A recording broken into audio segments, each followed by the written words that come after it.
Hey there, macro folks. This is Mr. Hooker, and this will be the first of the videos for edition 23, McConnell and Brew.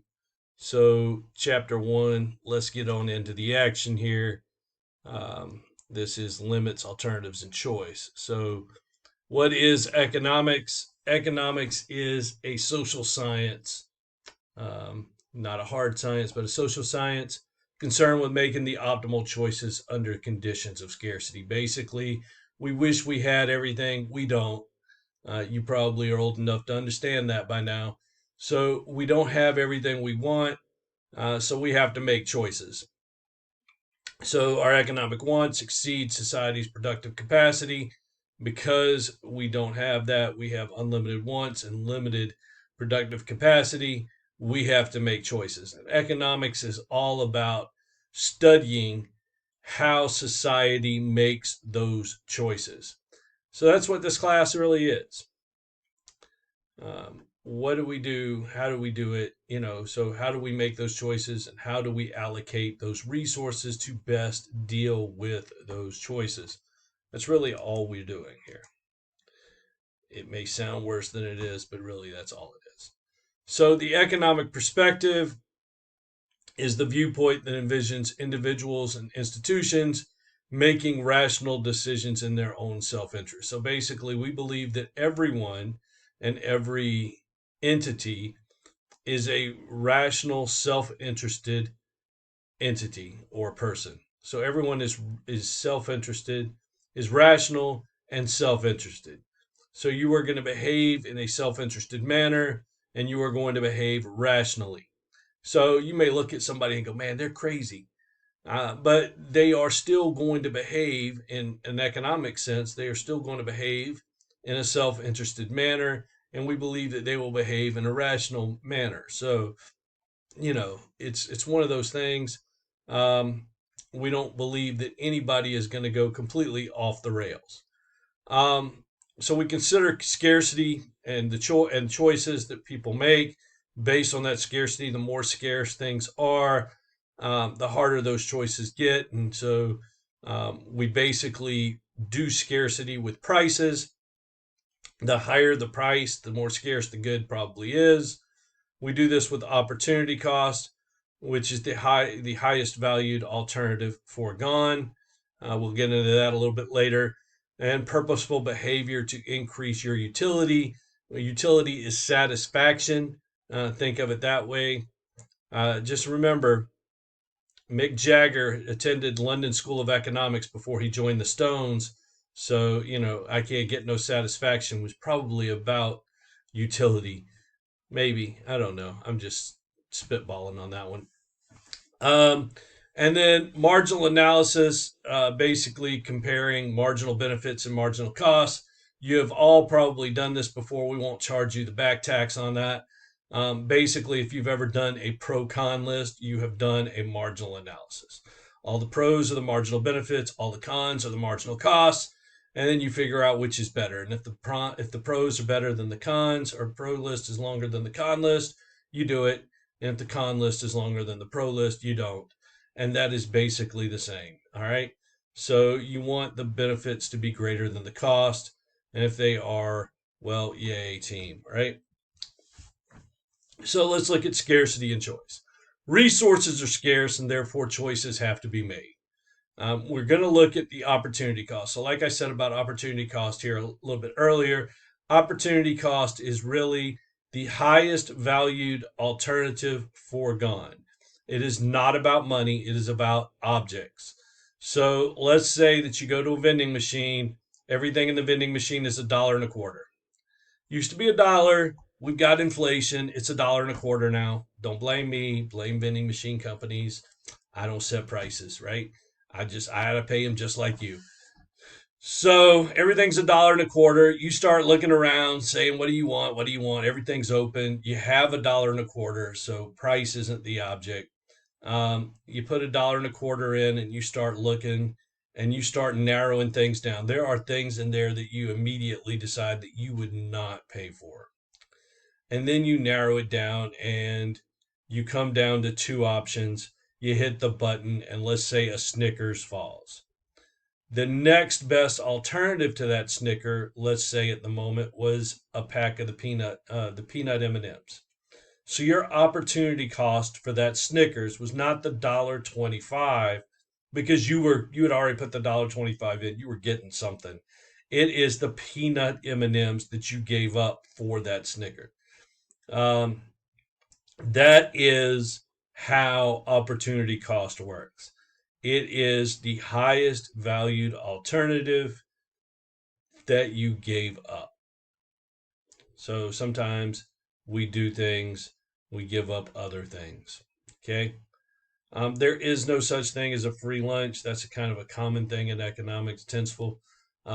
Just to understand, you will pay for everything. So when they tell you on these ads on TV, oh, and then you get this, and also this, all for the low price of $19.99, and we'll throw this in for free. No, they're not. It is all baked into that price. So understand, it is all baked in. It is all worth $19.99. So don't be fooled. You're getting $19.99. The whole package is worth $19.99. Just realize that off the top. Purposeful behavior. Everybody acts in their own rational self-interest, no matter what you do. Now, some people, you may not believe that, you may say, well, why would they do that?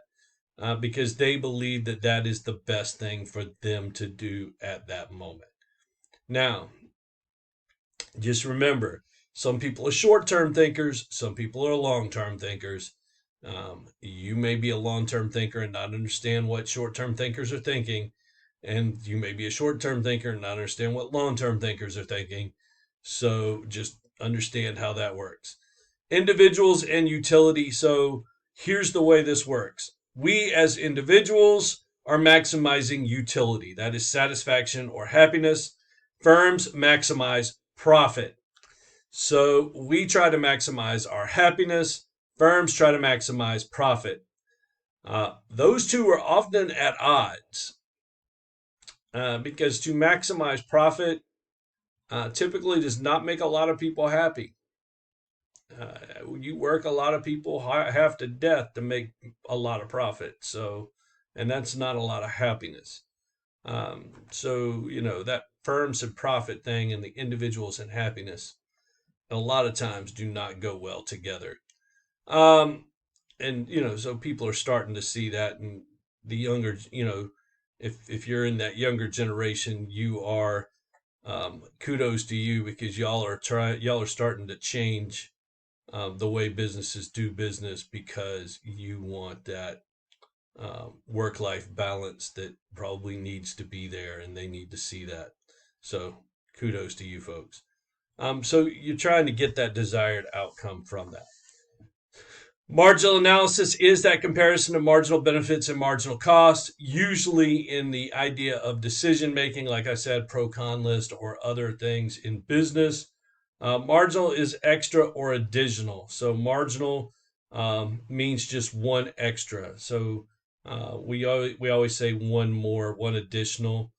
So when we do that, we're talking about one more, one additional. So you're not considering everything in the past. You're only considering one next, one more, one additional. So this is the one where you ignore sunk costs. So if you've already paid something, ignore that. That's gone. So only consider the next or one additional. All right.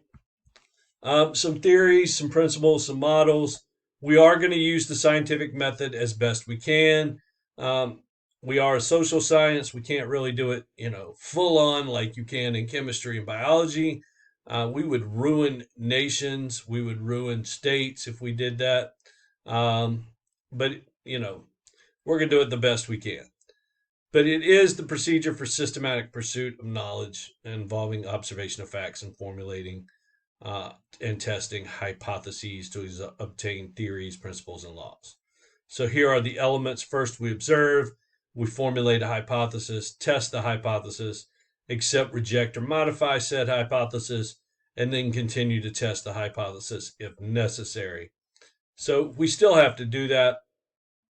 We just have to be very careful how we do it and keep doing it over and over and over. So it's just much harder for us in economics and psychology, sociology. It's just much harder for us in these social sciences, soft, or what they call soft sciences.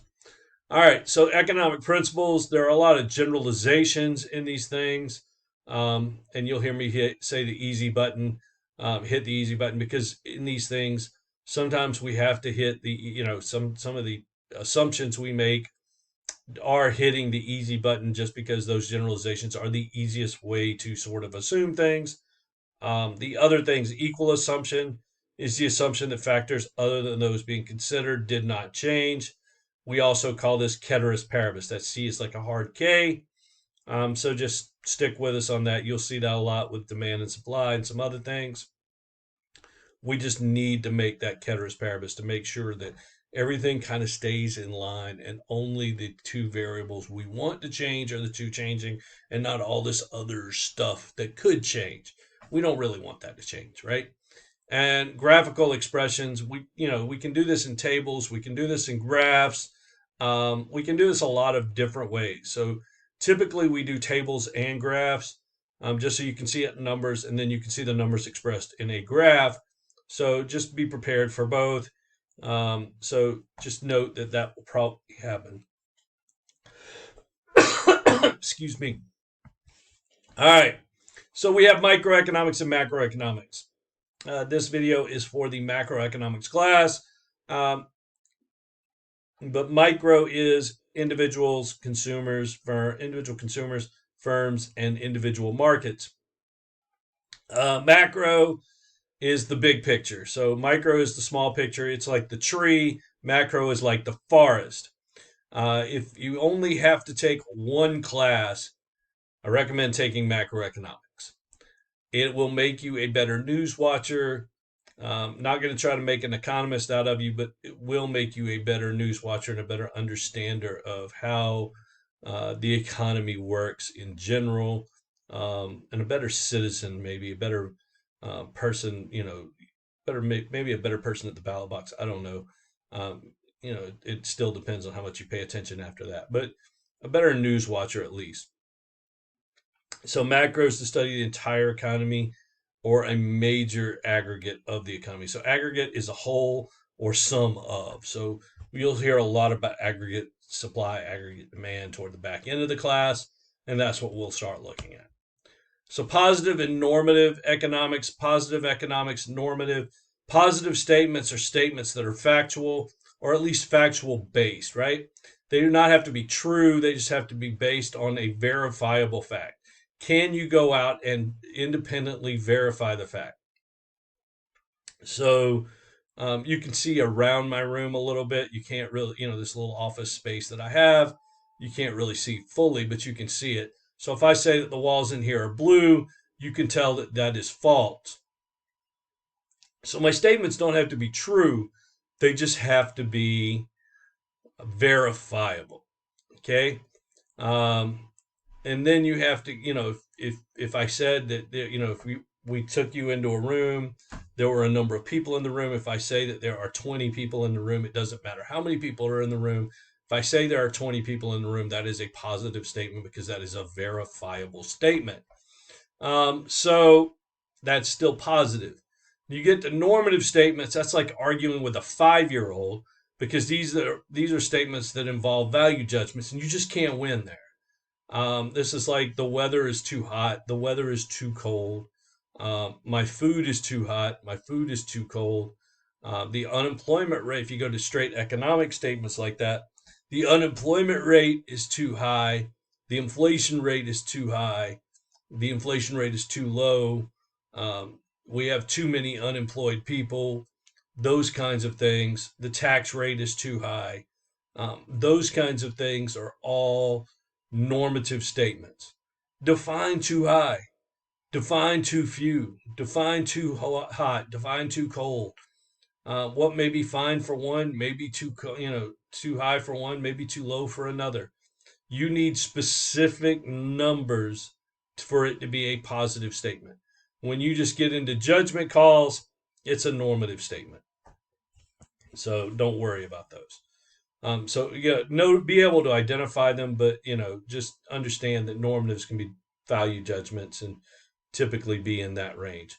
All right, the economizing problem, as we mentioned before, limited income, unlimited wants. We do have budget lines. You have attainable and unattainable combinations, a trade off and opportunity cost. You're going to have choices and income changes. So let's look at this here. So, like I said before, you've got tables and you've got graphs. You got a table there on the left and a graph on the right. So, let me point out something about economics that you should not ever do in your real life. In economics, if they give you money, they expect you to spend every last dime of that money in order to maximize utility. Um, in real life, please try to save some of your money. That's all I'm going to say. That's the finance world. They're the ones that actually will tell you you ought to save. In economics, we assume that you spend everything, and the only savings is whatever is accidentally left over. So don't do the economics version of that. So here you go. You have a budget line there on the left. It's the blue line. It goes from 6 to 12. Everything underneath that budget line is attainable. Everything on the line is preferable. Everything outside the line in the white is unattainable. So that is the way that this is going to work. You have T-shirts and you have books. You can either spend all of your money on 6 T-shirts or all of your money on 12 books. How the heck that books are more or less expensive than T-shirts? I got no idea, but whatever. Gotta love that world. Y'all are college students. Y'all know what college books are like. So that's the way it is. So anything under that, you've got an income of 120. Anything under that 120 budget is attainable. They would, to maximize your utility, you need to be on the line. Anything under it, you still have spent your money. You still have money, but you have not maximized your utility. So that's the way that works. Average income per person in selected nations. Switzerland at 277. Norway at 67.9. US at 65.2. Germany at 55.8. Canada at 50,005. Japan at 42.3. Poland at 34.1. Mexico at 20,004. China at 16.8. Guatemala at 8,900. India at 6,900. Burundi at 783. And Zimbabwe at 411, and they have got massive inflation to go with that. So God help them. We'll get to that later in the semester, though. Wow. All right. The economizing problem. There are 4 categories of economic resources. There is land, labor, capital, and entrepreneurial ability. Land, all the natural resources in production processes. It is the dirt and everything in it. That is the simplest way to put it. Once you take it out the dirt, it's no longer land, it's something else. Labor is physical action and mental activities that contribute to production. So physical and mental exertion that contribute to production. Capital, this is not financial capital, but what we call physical capital. So note this as physical capital. It's all human produced physical objects and intangible ideas used in production. So basically, those things, and they put the intangible ideas because that was added to capital probably 10 years ago. 10, 11 years ago. I was in Nebraska. So, I've been North Carolina and here. That's been 7 years. So 23. This has probably been said 10 years ago. They added the idea of R&D to capital. So it used to just be machines and stuff, but now you've got like the R&D stuff that goes with it. So it used to be like buildings, the machines that make stuff, hammers, lathes, buildings, computers. But now you also have the work that goes into making music, the work that goes into making movies, research and development that goes into making drugs, pharmaceutical drugs, and then all that other stuff. Those are capital. Entrepreneurial ability is the special human resource distinct from labor. That is an idea plus the guts to take action on said idea, which actually brings all the other resources together and creates a business so that we have places to work. I was in banking to put myself through college and before grad school. I was a loan officer in Kansas City area for a little bit, right next to a mall. Had many people come in with ideas for businesses in the mall, like kiosks in the mall. We had turned down a boatload of them, but I mean, they had ideas, but I mean, it killed a lot of dreams doing that. It's just the idea of like, um, you know, they didn't want to put up money. And so it was just a weird thing at that time. Um, Entrepreneurs are the people who employ the factors of production. They take the initiative, they make the strategic business decisions, they innovate, they take the risk. Um, like I say, you also have to be willing to put up some of your money. And so that is the thing that has to come with that. All right, we're going to stop right here. We'll start with the next slide for video number 2. Take care.